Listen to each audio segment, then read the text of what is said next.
You won't believe what I'm about to tell you.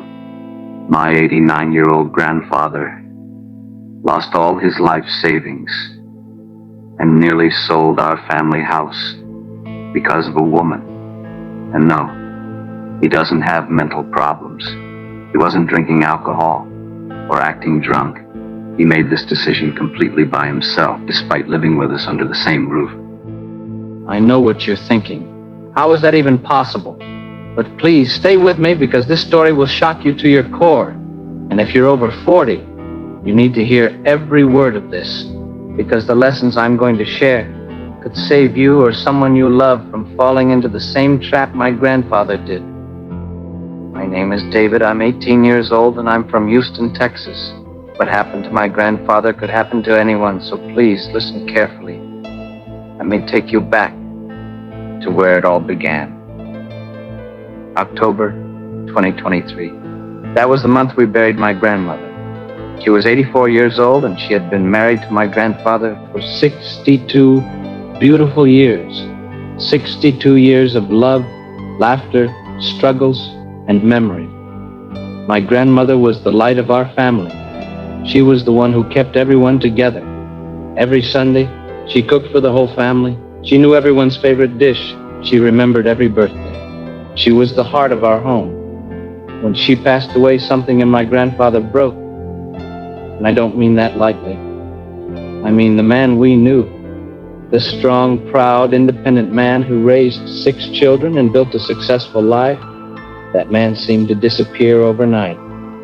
After the funeral, Grandpa became quiet. Too quiet. He would sit in his favorite chair by the window for hours, just staring outside. He stopped laughing at the TV shows he used to love. He barely touched his food. My mother would cook his favorite meals, and he would just push the plate away. At night, we could hear him in his room and talking to himself. Sometimes we'd hear him crying. It broke our hearts. This was a man who had always been so strong, so full of life. But grief, my friends, grief has a way of crushing even the strongest person. We tried everything. We spent time with him. We took him to doctors. We invited family over more often, but nothing seemed to help. The loneliness was eating him alive. He missed my grandmother so much that it physically hurt him. He would say things like, "I don't know how to live without her, and half of me died with her." For months, we watched him struggle. We didn't know how to help him. Then in March of 2024, something changed.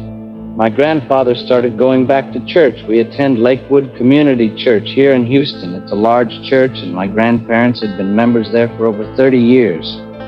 At first, we were happy. We thought, finally, he's getting out of the house. He's around people. He's finding comfort in his faith. And honestly, we were relieved. For a few weeks, everything seemed normal.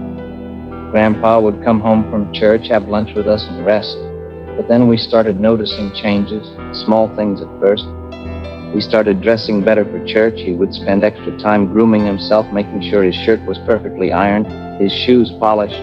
He even asked my mother to buy him a new cologne, and we thought it was odd, but we didn't think much of it. Then he started staying after church longer. He would come home 2, sometimes 3 hours after service ended. When we asked him where he'd been, he would just say, "Oh, I was talking with some church members," or "I stayed for a coffee fellowship." One Sunday, my mother decided to stay after church, too. That's when she saw her. A woman, probably in her early 60s, sitting very close to my grandfather, laughing and touching his arm. My mother said the woman was dressed nicely, wore bright lipstick, and seemed very friendly. When my mother approached them, Grandpa introduced her. "This is Margaret," he said with a smile we hadn't seen in months. "She's new to the church. I've been helping her get to know people." Margaret smiled warmly at my mother, shook her hand, and said all the right things. "Your father is such a gentleman," she said. "He's been so kind to me. I lost my husband 2 years ago, and it's been so hard. Your father understands what I'm going through." My mother said she seemed nice enough. A widow, just like Grandpa was, now a widower. Someone who understood his pain. At the time, my mother thought, Maybe this is good for him. Maybe having a friend who understands will help him heal. How wrong we were.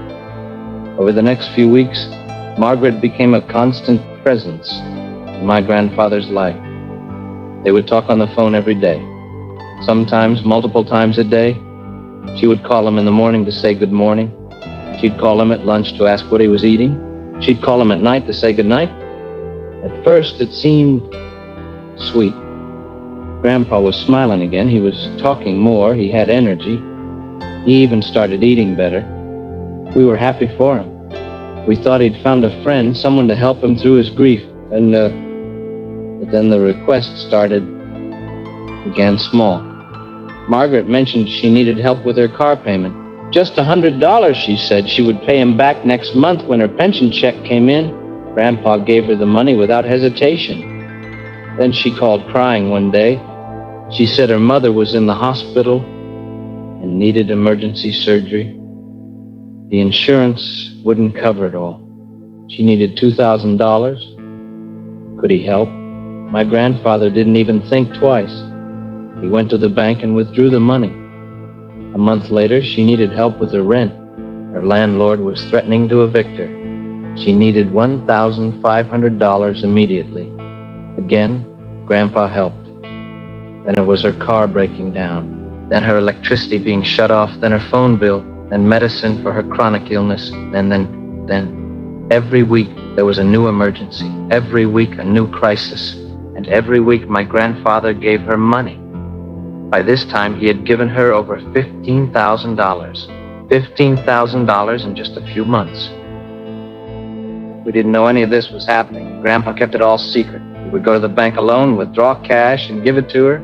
He didn't tell us because, as he later admitted, he knew we would try to stop him. But here's what we found out later. While Margaret was crying to my grandfather about her sick mother, she was buying herself a brand new car. While she was saying she couldn't pay her rent, she was putting a down payment on her own apartment. While she was begging for money for medicine, she was opening a boutique downtown. All with my grandfather's money. Money he had saved for over 50 years.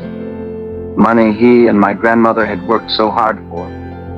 By October 2024, exactly 1 year after my grandmother's death, my grandfather's bank account was almost empty.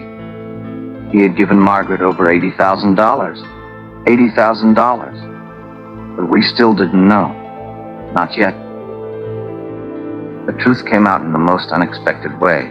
My mother needed to access some old documents, and she asked Grandpa where he kept his important papers. He directed her to his filing cabinet in his room. While looking through the files, my mother found the bank statements. At first, she thought there was a mistake. The account that used to have nearly $100,000 now had less than $5,000. She checked the statements going back month by month and saw withdrawal after withdrawal, all cash, all large amounts. Her hands were shaking. She didn't want to believe it. She thought maybe he'd been scammed by some phone scheme or internet fraud. So she sat him down and asked him directly, "Dad, your bank account. What happened to all your money?" At first he was defensive. Then he was quiet. Finally, he broke down and told her everything about Margaret, about all the money, about how she needed him, about how she loved him and how he loved her. My mother was in shock. She asked him, "Dad, have you even met her family? Have you been to her home? Do you know anything real about her?" He admitted he hadn't. Everything was always over the phone or at church. Margaret always had reasons why he couldn't meet her family or visit her place. She said her children were estranged. She said her apartment was too messy. She said, excuses, all excuses. My mother did what any protective daughter would do. She started investigating. She found Margaret's social media profiles, and there it was. Pictures of her new car, pictures of her new apartment, pictures of her boutique's grand opening, all purchased in the past year, all while she was telling my grandfather she was struggling. There was more. Margaret wasn't even a widow. Her husband was alive and well. They were still married. She wasn't alone in grieving. She was a con artist, targeting vulnerable seniors at church. When my mother confronted Grandpa with this evidence, he didn't want to believe it. He made excuses for her.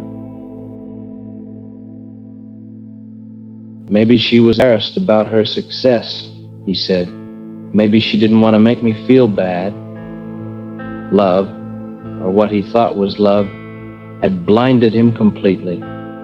But the worst was yet to come. With his savings gone, Margaret made her final move. She called him one evening, crying harder than ever before. She said she had a once-in-a-lifetime business opportunity, a chance to expand her boutique into a chain of stores. But she needed $200,000 to make it happen. If you really love me, she said, you'll help me. We can do this together. Once the business takes off, we'll be set for life. We can finally be together properly, but I need this money now or I'll lose the opportunity. My grandfather didn't have $200,000, but he had something else. Our family house. The house he and my grandmother bought in 1978. The house where they raised their children. The house filled with 46 years of memories. He contacted a real estate agent. He was ready to sell. Thankfully, the agent was a family friend. She knew our family. She knew my grandmother had just passed. And she thought it was strange that Grandpa would suddenly want to sell. So she called my mother. That phone call saved everything. My mother rushed home and confronted Grandpa. This time, she didn't hold back. She showed him everything she'd found about Margaret. The lies, the deception, the other people at church who'd also been approached by her. It took hours, but finally, the fog lifted. My grandfather saw the truth. And when he did, he collapsed. Not physically, but emotionally. He cried like I'd never seen him cry before. He kept saying, "How could I be so foolish? How could I dishonor your mother's memory like this?" We stopped the house sale. We contacted the police. But Margaret had been careful. She'd never put anything in writing. Everything was gifts given willingly. The police said it would be hard to prove fraud. Margaret disappeared, changed her number, stopped coming to church. We never saw her again, but the damage was done. Now let me tell you why I'm sharing this painful story with you. If you're over 40, especially if you've recently lost a spouse or going through loneliness, please listen carefully. First, understand that loneliness is a powerful thing. It makes us vulnerable. It clouds our judgment. Con artists know this. They target people in grief, people who are isolated, people who are desperate for connection. Second, watch for these warning signs. Someone who comes into your life and immediately seems too perfect, too understanding, too caring. Real relationships build slowly. Con artists rush intimacy. Someone who constantly has emergencies that require money. Life has emergencies, yes, but not every single week. Someone who keeps you separate from your family and friends. They'll make excuses why you can't introduce them to loved ones. They want you isolated. Someone whose stories don't add up. Pay attention to inconsistencies. Trust your gut. Third, protect yourself. Never send large amounts of money to someone you've known only a short time, no matter how good they make you feel. Always tell family members about new relationships, especially if money is involved. Yes, you're an adult and independent, but people who love you can see things you can't when emotions are involved. Verify people's stories. If someone says they're a widow, if someone says they're struggling, check. It's not being mean, it's being wise. Keep your finances separate. Even in legitimate relationships, rushing into financial entanglement is dangerous. To the families watching this, please don't dismiss changes in your elderly loved ones as just old age or just grief. Stay involved. Ask questions. Pay attention. My grandfather is 89 years old. He's not senile. He's not incompetent. He's a smart man who built a successful life. But he was lonely, grieving, and vulnerable. And someone took advantage of that. This can happen to anyone, young or old, rich or poor, smart or not. When we're in pain, when we're desperate for connection, we all become vulnerable. My grandfather's doing better now. It's been several months since everything happened. He's in therapy, dealing with the grief of losing my grandmother and the betrayal he experienced. He's also dealing with the guilt and shame of what happened. The money is gone. We'll never get it back. But at least we still have our family home. At least we still have him.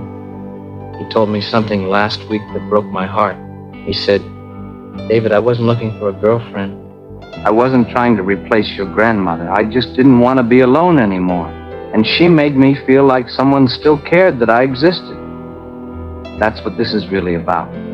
Not stupidity, not weakness, but the basic human need to be seen, to be valued, to feel like we matter. If you're lonely, please reach out to family, to real friends, to legitimate support groups. Don't suffer in silence. And if someone new in your life seems too good to be true, they probably are. To everyone watching, please share this video with the seniors in your life. Share it with your parents, your grandparents, your aunts and uncles. This story could save someone from the same heartbreak my grandfather experienced. And if you've experienced something similar, you're not alone. Drop a comment below. Well, let's support each other. Let's protect each other. Thank you for watching. Please like this video, subscribe to the channel, and remember, the best relationships are built on honesty, transparency, and time, not on emergency, secrets, and money. Take care of yourselves and take care of each other. This is David from Houston, Texas, reminding you that love should never cost you everything.